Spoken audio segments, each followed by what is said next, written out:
ദൈവത്തിന് സ്തോത്രം. ചാരത്തും ദൂരത്തുമായി ഈശോ നാട്ടുകാർക്കും കർത്താവായ യേശുക്രിസ്തുവിന്റെ നിസ്തുല്യ നാമത്തിൽ എന്റെ സ്നേഹവന്ദനത്തെ അറിയിക്കുന്നു. നിങ്ങളുടെ തിരക്കേറിയ അല്പനിമിഷം ഞങ്ങൾ സാദരം ക്ഷണിച്ചുകൊള്ളുന്നു. കാലം തികഞ്ഞു, ദൈവരാജ്യം സമീപിച്ചിരിക്കുകയാൽ മാനസാന്തരപ്പെട്ട് സുവിശേഷത്തിൽ വിശ്വസിപ്പീൻ.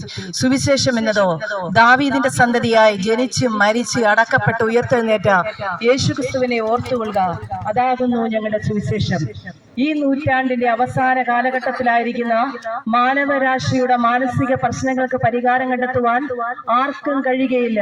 ഇന്ന് ശാസ്ത്രം വളരെയധികം പുരോഗതി പ്രാപിച്ചുകൊണ്ടിരിക്കുന്നു. ശാസ്ത്രം അതിന്റെ അത്തിച്ച കോടിയിലേക്ക് എത്തിക്കൊണ്ടിരിക്കുന്നു. മനുഷ്യൻ ചക്രവാള സീമകളെ ഭേദിച്ചുകൊണ്ട് ലോകാന്തര യാത്രകൾ നടത്തി ചൊവ്വായിലും ചന്ദ്രനിലും ഒക്കെ എത്തിയിരിക്കുന്ന ഒരു കാലഘട്ടത്തിലാണ് നാം ആയിരിക്കുന്നത്.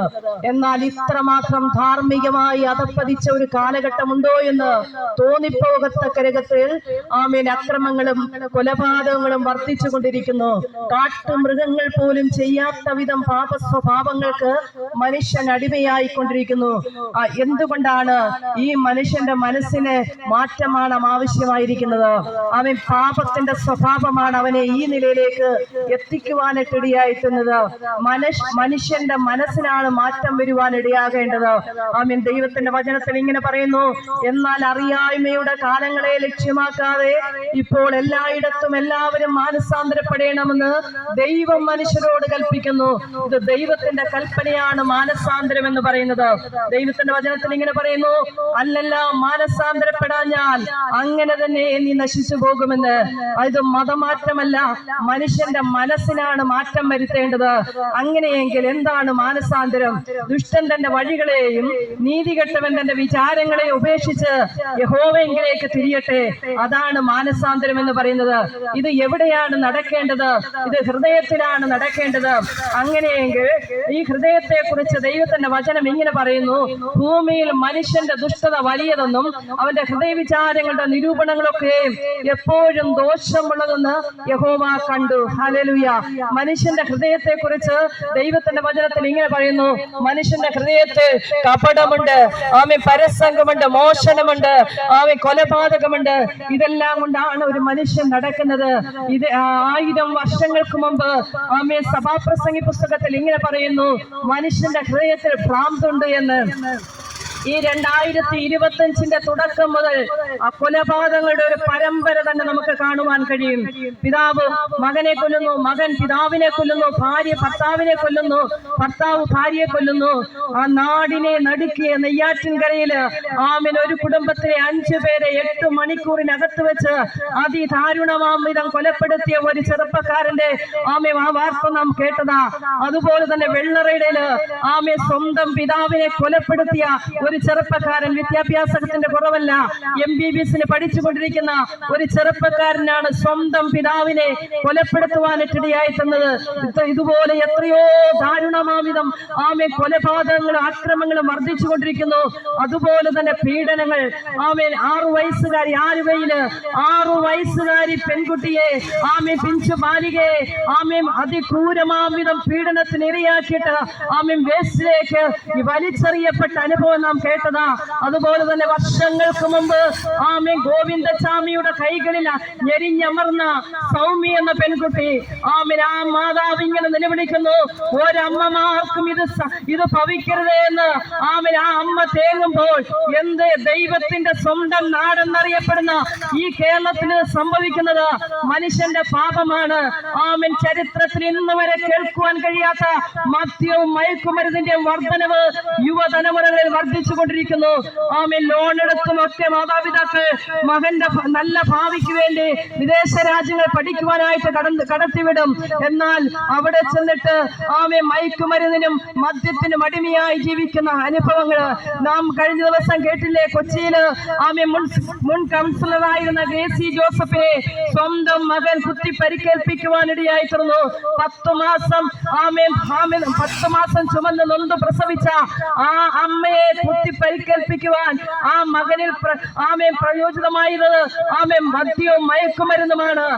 ഇന്ന് മദ്യവും മയക്കുമരുന്നും വർദ്ധിച്ചുകൊണ്ടിരിക്കുകയാണ്.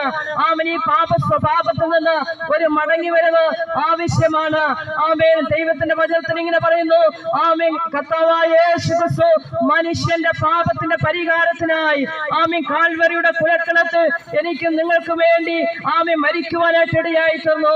33 വയസ്സ് വരെ ഈ പാർത്തലത്തിൽ പാർത്ത് നന്മ മാത്രം പ്രവർത്തിച്ച് കുരുടരെ സൗഖ്യമാക്കി, ചെകിടരെ കേൾക്കുമാറാക്കി, ഊമരെ സംസാരിക്കുമാറാക്കി, മരിച്ചവരെ ഉയർപ്പിച്ച ആ കർത്താവായ യേശു ക്രിസ്തു 33 തിരുവയസ്സ് നമുക്കെല്ലാവർക്കും വേണ്ടി പരമയാഗമായി തീരുവാനിടയായി തീർന്നു.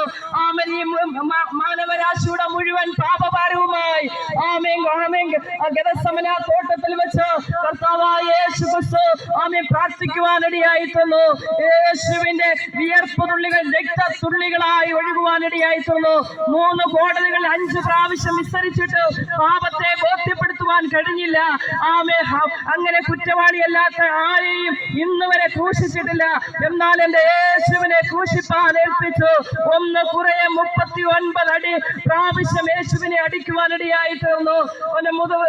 മുതുക് ഉഴവ് ചാലുകൾ പോലെ കീറപ്പെടുവാനിടയായി തീർന്നു. കുതിരത്തോൾ കീറി ഉണക്കി അതിന്റെ അറ്റത്ത് ഇരുമ്പ് കൊളുത്തുള്ള ചമ്മട്ടി കൊണ്ട് യേശുവിനെ അടിക്കുവാനിടയായി തീർന്നു. താങ്ങാനാവാത്ത മരക്കുരിശുമായി ഗോൽഗൊത്തായുടെ മലമുകളിലേക്ക് നീങ്ങുമ്പോൾ 14 പ്രാവശ്യം വീണും എഴുന്നേറ്റും കർത്താവായ യേശു ക്രിസ്തു നടന്നു പോകുവാനിടയായി തീർന്നു.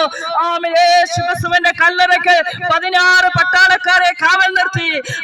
എന്നാൽ റോമ ഗവൺമെന്റിന്റെ ഇമ്പീരിയൽ മുദ്രയെ തകർത്തുകൊണ്ട് ലോക ചരിത്രത്തെ BC എന്നും AD എന്നും 2ആയി തിരിച്ചുകൊണ്ട് മരണത്തിന്റെയും പാതാളത്തിന്റെയും താക്കോൽ കരങ്ങൾ വഹിച്ചുകൊണ്ട് കർത്താവായ യേശു ക്രിസ്തു ഉയരങ്ങളിലേക്ക് കടന്നു പോകുവാനിടയായി തീർന്നു.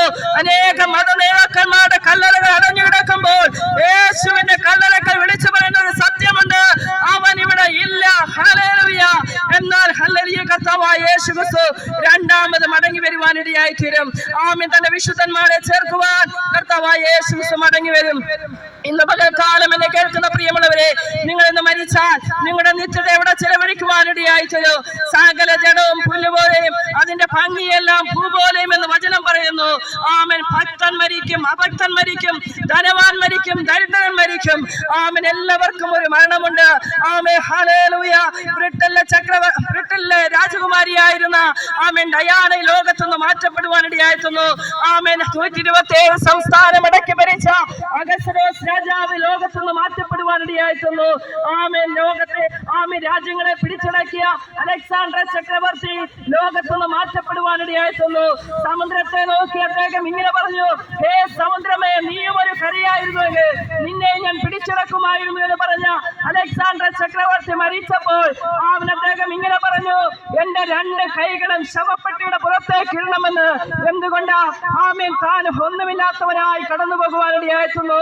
സൂര്യൻ അസ്തമിക്കാത്ത ബ്രിട്ടൻ ചക്രവർത്തിമാരും ഒക്കെ ലോകത്തുനിന്ന് മാറ്റപ്പെടുവാനിടയായിരുന്നു.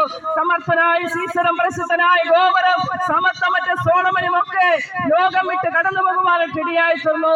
പ്രിയ സ്നേഹിത, എന്നെ കേൾക്കുന്ന പ്രിയപ്പെട്ടവരെ, അടുത്ത നിമിഷം മൂക്കിൽ പഞ്ഞിവെച്ച് സമയമാം രഥം എന്ന പാട്ടുപാടി ഈ വഴിത്താരയിലൂടെ പോകുമോ എന്ന് ആർക്കറിയുവാനിടയായി തീരുമെന്നാൽ ഏത് മനുഷ്യനും ഒരു മരണമുണ്ട്. നിശ്ചയം. ഹല്ലേലൂയ. നിങ്ങളുടെ പ്രശ്നത്തിന് പരിഹാരത്തിനായി ഒരു പിടി കയറിലോ ഒരു പിടി വിഷത്തിലോ മന്ത്രവാദത്തിലോ കഴിയുകയില്ല.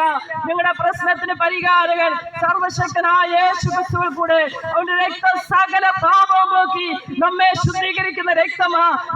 നിന്റെ പാപം എത്ര കടുംചുവപ്പായിരുന്നാലും രക്താംബരം പോലെയായിരുന്നാലും ഞാൻ അതിനെ വെളുപ്പിക്കാമെന്ന് എന്റെ കർത്താവ് പറയുവാനിടയായി തീർന്നു. ഇന്ന് പകൽക്കാലം എന്നെ കേൾക്കുന്ന ആരെങ്കിലും രോഗത്താൽ ഭാരപ്പെടുന്നുവെങ്കിൽ തീരാത്ത പ്രശ്നത്തിന് ആർക്കും ഹല്ലേലൂയ തീർക്കുവാൻ കഴിയാത്ത പ്രശ്നത്തിന്റെ പറ്റത്തിൽ നിങ്ങൾ ആയിരിക്കുന്നുവെങ്കിൽ യേശു കർത്താവ് നിങ്ങളെ വിടുവിപ്പാൻ ശക്തനാ. നിങ്ങളായിരിക്കുന്ന ഇടത്ത് നിന്നുകൊണ്ട് കർത്താവിനോട് ഇങ്ങനെ പറ, ആമേ ഞാനൊരു ഉടഞ്ഞ വ്യക്തിയാ, എന്നെ വിടുവിക്കണമേ. ആമേ സ്തോത്രം. എനിക്കൊരു രക്ഷ ആവശ്യമാണ്, എനിക്കൊരു വിടുതൽ ആവശ്യമാണെന്ന് ആഗ്രഹിക്കുന്ന ആരെങ്കിലും ഉണ്ടെങ്കിൽ ആമേ ഞങ്ങൾ നിങ്ങൾക്ക് വേണ്ടി പ്രാർത്ഥിക്കുവാൻ പ്രതിജ്ഞാബദ്ധരാണ്. ആമേ നിങ്ങളുടെ സാഹചര്യം നിങ്ങളെ അനുവദിക്കുന്നില്ല എങ്കിൽ ആമേ നിങ്ങൾ ആയിരിക്കുന്ന ഇടത്തുകൊണ്ട് ദൈവത്തോട് ഇങ്ങനെ പറ, കർത്താവേ ഞാനൊരു ഉടഞ്ഞ വ്യക്തിയാ, അങ്ങനെ രക്ഷിക്കണം. ആമേ ഞാനൊരു പാപിയാ, ആമേ സ്തോത്രം, ഞാൻ മദ്യത്തിന് മയക്കും മരുന്നിനും അടിമയാ, എന്നെ വിടുവിക്കണമേ എന്ന് ആരെങ്കിലും ഏറ്റുപറയുന്നുവെങ്കിൽ ആമേ കർത്താവ് വിടുവിപ്പാൻ ശക്തനാണ്. അതിനായി ദൈവാത്മാവ് നിങ്ങളെ സഹായിക്കുമാറാകട്ടെ. ഇത്രത്തോളം ഞങ്ങളെ ശ്രമിച്ച ആമേ വ്യാപാര വ്യവസായികൾക്കും ആമേ വഴിയാത്രക്കാർക്കും ആമേ ഡ്രൈവേഴ്സ്, ഓട്ടോ ഡ്രൈവേഴ്സ് എല്ലാവർക്കും ആമേ ഞങ്ങളുടെ ഹൃദയത്തിന്റെ ഭാഷയിൽ ആമേൻ 1000 ക്രിസ്തീയ വന്ദനങ്ങൾ ആമേൻ അഭിവാദ്യങ്ങൾ അർപ്പിച്ചുകൊണ്ട് ഈ നാടിനെ ദൈവം അനുഗ്രഹിക്കട്ടെ എന്ന് പ്രാർത്ഥിച്ചുകൊണ്ടും എന്റെ വാക്കിൽ നിന്നും വിരമിക്കും.